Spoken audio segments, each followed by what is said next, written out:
Hello students, chemistry novel में आपका फिर से स्वागत है। सॉल्यूशन चैप्टर की जो अपनी सीरीज चल रही है उसमें हम देख रहे हैं सॉल्यूशन से संबंधित अंकित प्रश्न यानी न्यूमेरिकल्स जो एनसीईआरटी बुक से रिलेटेड है।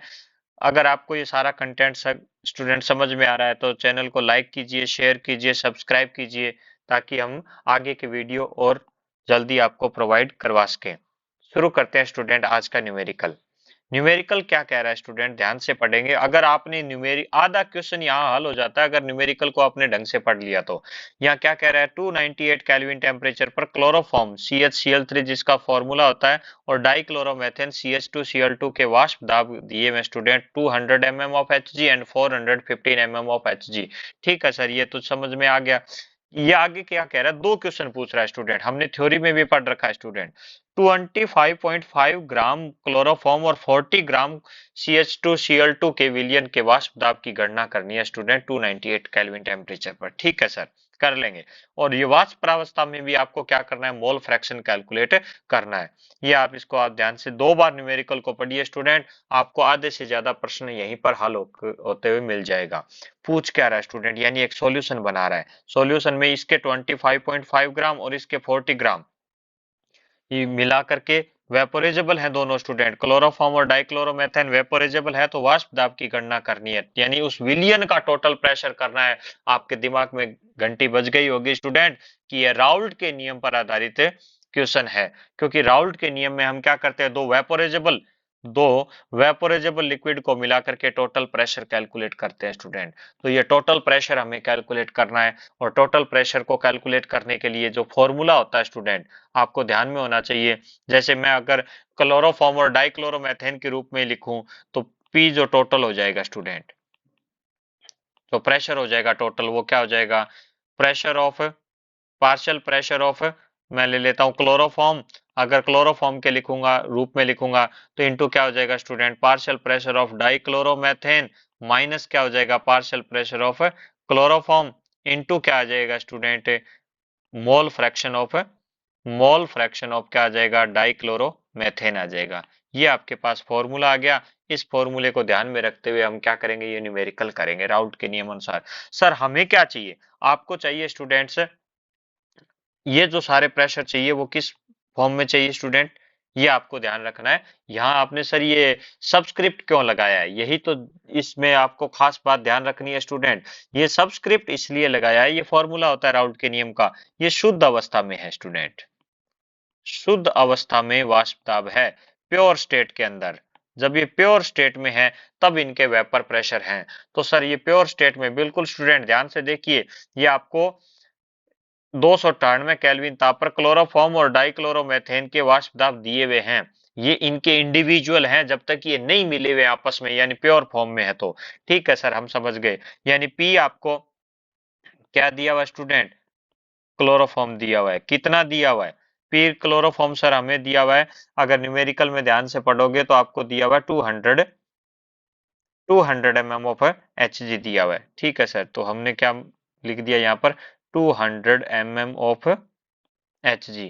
और P जो प्रेशर, पार्शियल प्रेशर, ये सॉरी P नोट है सर, P नोट है डाइक्लोरोमेथेन का। ठीक है सर, डाइक्लोरोमेथेन का 415 mm ऑफ Hg दिया हुआ है।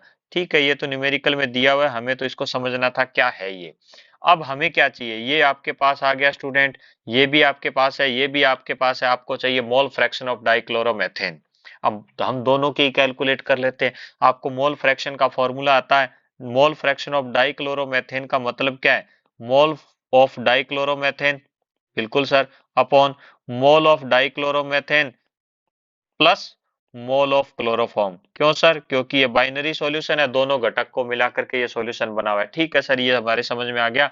तो सर हमारे पास तो मोल है ही नहीं, लेकिन मोल कैलकुलेट करने के लिए आपको क्या दिया स्टूडेंट, ग्राम में मात्रा। आप जानते हो मोल का फॉर्मूला क्या होता है, अगर मैं बात करूं NCH2Cl2 यानी मोल ऑफ डाइक्लोरोमेथेन, तो क्या हो जाएगा WCH2Cl2 यानी डाइक्लोरोमेथेन की ग्राम में मात्रा, और मोलिकुलर वेट हो जाएगा स्टूडेंट CH2Cl2। अच्छा सर, अब तो हमारा न्यूमेरिकल हल हो गया, बिल्कुल सॉल्व हो गया स्टूडेंट न्यूमेरिकल, अगर आप ध्यान से देख रहे हो तो।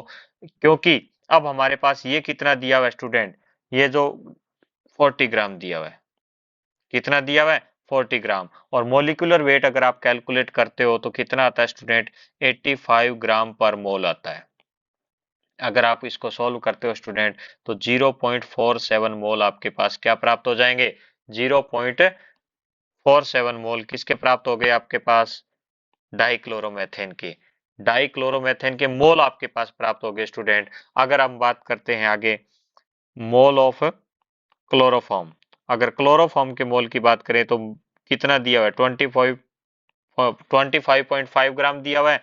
और आपका इसका मोलिकुलर वेट क्या करोगे तो ये कितना होता है 119.5, क्योंकि कार्बन का 12 होता है स्टूडेंट, हाइड्रोजन का 1 होता है और क्लोरीन का 35.5 होता है। उसको 3 से मल्टीप्लाई करके ये करोगे तो आपके पास ये आ जाएगा। इसकी अगर वैल्यू कैलकुलेट करें स्टूडेंट तो वैल्यू आपके पास प्राप्त होती है 0.213 मोल।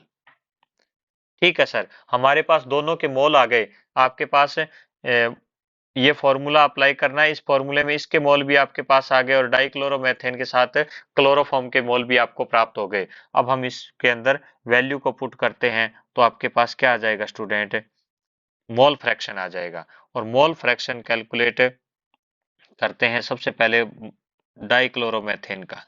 डाइक्लोरोमेथेन की बात करें स्टूडेंट तो मोल ऑफ डाइक्लोरोमेथेन कितने हैं 0.47 आए आपके पास। टोटल मोल कितने हैं आपके पास 0.47 और दूसरा कितना है स्टूडेंट 0.213। अगर आप इसको टोटल मोल को कैलकुलेट करोगे और ये गणना करोगे स्टूडेंट डाइक्लोरोमेथेन के आपके पास जो मोल फ्रैक्शन आ जाएंगे वो कितने आ जाएंगे 0.688। सर आपने मोल फ्रैक्शन के यूनिट, हाँ सर नहीं लगानी क्यों नहीं लगानी, क्योंकि मोल फ्रैक्शन क्या होता है यूनिट लेस होता है। तो आप इससे क्लोरोफॉर्म के भी मोल फ्रैक्शन ज्ञात कर सकते हो। कैसे सर, आप जानते हो दो घटक है तो दोनों घटकों के मोल फ्रैक्शन का योग कितना होगा स्टूडेंट 1 होगा। तो आप यहाँ से एक्स CHCl3 यानी क्लोरोफॉर्म का भी कैलकुलेट करोगे तो 1 माइनस क्या हो जाएगा स्टूडेंट, 1 माइनस क्या हो जाएगा 0.688। तो कितनी वैल्यू आएगी 0.312। सर इसकी भी जरूरत पड़ेगी क्या, चलो हम ये जरूरत पड़ेगी तो वहां वैल्यू पुट कर देंगे स्टूडेंट। अगर आपको यहाँ से समझ में आ गया तो अब हमने सबसे पहले जो फॉर्मूला लिखा था उस फॉर्मूले में वैल्यू को पुट करते हैं। बिल्कुल करते हैं सर, वैल्यू पुट करते हैं तो आपके पास क्या आ जाएगा पी टोटल आ जाएगा। टोटल प्रेशर क्या होता है स्टूडेंट, फॉर्मूले के अंदर हमने देखा कि P chloroform, P not chloroform, क्यों, क्योंकि ये आपकी क्या है प्योर स्टेट के अंदर है। तो कितना है स्टूडेंट 200 है। यहाँ देखिएगा यहाँ क्या लेना है क्लोरोफॉर्म और उसके बाद क्या है डाइक्लोरोमेथेन में से क्लोरोफॉर्म का प्योर स्टेट में घटाना है। तो आप सब्सट्रैक्ट करना है स्टूडेंट। तो आप यहाँ अगर वैल्यू पुट करोगे तो 415 माइनस क्या हो जाएगा 200। या मोल फ्रैक्शन किसके लेने हैं स्टूडेंट, ये लेने हैं डाइक्लोरोमेथेन के तो 0.688। ये अगर आप कैलकुलेट करते हो तो कैलकुलेट करने पर आपके पास जो वैल्यू प्राप्त होती है स्टूडेंट, तो जो आपके पास वैल्यू प्राप्त होगी पूरा कैलकुलेट करने के बाद 347.9 mm ऑफ Hg प्राप्त होगी। ये इतनी वैल्यू आपके पास क्या हो जाएगी इसकी प्राप्त हो जाएगी, किसकी स्टूडेंट, प्रेशर की, टोटल की। कब, जब आपने 25.5 ग्राम और 40 ग्राम दोनों डाइक्लोरोमेथेन और क्लोरोफॉर्म को मिलाया है तो इस विलियन का आपके पास क्या आ गया टोटल प्रेशर। यही तो स्टूडेंट न्यूमेरिकल था कि आपको ये मिलाने पर विलियन के वाष्प दाब की गणना करनी है। सर एक और भी था ना वाष्प प्रावस्था में, ध्यान देना स्टूडेंट, आपको थ्योरी में अच्छी तरह करवाया गया, आपने थ्योरी में पढ़ा है क्या होता है वाष्प परावस्था में, जैसे क्लोरोफॉर्म है चाहे आप वाष्प परावस्था में डाइक्लोरोमेथेन है तो अपने इसको वाई से अगर लिखते हैं रिप्रेजेंट करते हैं तो इनकी जो फॉर्मूला है वो फॉर्मूला क्या होता है स्टूडेंट, यानी आपके पास आ जाएगा विलियन प्रावस्था में। ध्यान देना स्टूडेंट, क्योंकि वेपर कब बनेगी जब दोनों विलियन में आ गए, विलियन के वेपर की बात कर रहा है। तो विलियन प्रावस्था में क्लोरोफॉर्म का प्रेशर और टोटल प्रेशर, ये आपको फॉर्मूला याद भी रखना है स्टूडेंट। इसी तरह क्या हो जाएगा विलियन प्रावस्था में क्या हो जाएगा स्टूडेंट डाइक्लोरोमेथेन का प्रेशर और पी टोटल, टोटल प्रेशर। तो सर आधा काम तो हमने कर रखा है, बिल्कुल स्टूडेंट, आपने आधा काम क्या कर रखा है, आपने आधा काम कर रखा है कि पी टोटल कैलकुलेट कर रखा है। पी टोटल कितना आया था 347.9। तो मैं यहाँ इसको लिख देता हूँ पी टोटल आया स्टूडेंट 347.9 किसमें आया, mm ऑफ Hg है स्टूडेंट, mm ऑफ Hg। ठीक है सर, ये तो हमारे यहाँ समझ में आ गया। लेकिन सर आप ये जो P क्लोरोफॉर्म और Cl2 दिया हुआ है नाम में, P क्लोरोफॉर्म तो क्या दिया हुआ है, कितना दिया हुआ है स्टूडेंट, सर 200। अरे नहीं स्टूडेंट, ये गलत है बात। कैसे सर, क्योंकि ये जो दिया हुआ है वो P नोट दिया हुआ है, ये जो दिया हुआ है स्टूडेंट वो क्या है, P नोट दिया हुआ है, यानी प्योर फॉर्म में दिया हुआ है। तो हमें तो क्या चाहिए, विलियन अवस्था में। तो सर यहाँ भी राउल्ट का नियम लगाओगे आप, बिल्कुल स्टूडेंट। जब राउल्ट का नियम की बात करें तो प्योर स्टेट के अंदर क्लोरोफॉर्म का अगर वेपर प्रेशर दिया हुआ है तो हम क्या करेंगे, इसके मोल फ्रैक्शन से इसको मल्टीप्लाई कर देंगे, तो क्या आ जाएगा आपके पास।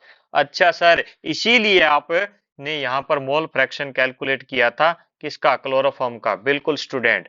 तो अब आप क्या ज्ञात कर लोगे, यहाँ से ये दोनों वैल्यू ज्ञात कर लो, दोनों वैल्यू को आप इसमें पुट कर दो तो आपके वाष्प परावस्था में इनके मोल फ्रैक्शन आ जाएंगे। तो चलिए स्टूडेंट करते हैं हम न्यूमेरिकल को हल। तो आपके पास क्या करना है, विलियन परावस्था में क्लोरोफॉर्म को कैलकुलेट करने के लिए ये कितना स्टूडेंट, 200 mm ऑफ Hg है, और यहाँ पर आपको क्लोरोफॉर्म के मोल फ्रैक्शन कितने आए थे स्टूडेंट, 0.312 आया था। अगर आप इसको कैलकुलेट करोगे तो 62.4 mm ऑफ Hg आ जाएगा। ये mm ऑफ Hg कौन सा है स्टूडेंट, ये mm ऑफ Hg वो है जो विलियन प्रावस्था के अंदर है, ये क्या है, विलियन प्रावस्था में। इसी तरह अगर आप डाइक्लोरोमेथेन का, स्टूडेंट डाइक्लोरोमेथेन का विलियन प्रावस्था में प्रेशर कैलकुलेट करोगे तो ये 415 है, और आपके पास जो वैल्यू आई थी वो आई थी 0.688। अगर कैलकुलेट करोगे तो 285.5 mm ऑफ Hg आपके पास क्या आ जाएगा स्टूडेंट, डाइक्लोरोमेथेन का प्रेशर आ जाएगा। तो न्यूमेरिकल सॉल्व हो गया स्टूडेंट, सेकंड भी। इसके अंदर जो सेकंड पार्ट है, आपको क्या चाहिए, वाष्प परावस्था में क्लोरोफॉर्म चाहिए। वाष्प परावस्था में क्लोरोफॉर्म का फॉर्मूला क्या है, विलियन परावस्था में क्लोरोफॉर्म का pressure upon P total. P total भी हम कैलकुलेट कर चुके हैं। पी क्लोरोफॉर्म का मतलब विलियन परावस्था में क्लोरोफॉर्म अभी हमारे पास कैलकुलेट किया था, कितना आया था 62.4, और आपके पास पी टोटल कितना है स्टूडेंट, वो है 347.9। दोनों ही किस में, mm ऑफ Hg में है स्टूडेंट, दोनों ही किस में है, mm ऑफ Hg में है। अगर आप इसको कैलकुलेट करोगे तो कैलकुलेट करने पर आपके पास आ जाएगा स्टूडेंट, जो वाई क्लोरोफॉर्म आ जाएगा 62.4 अपॉन 347.9।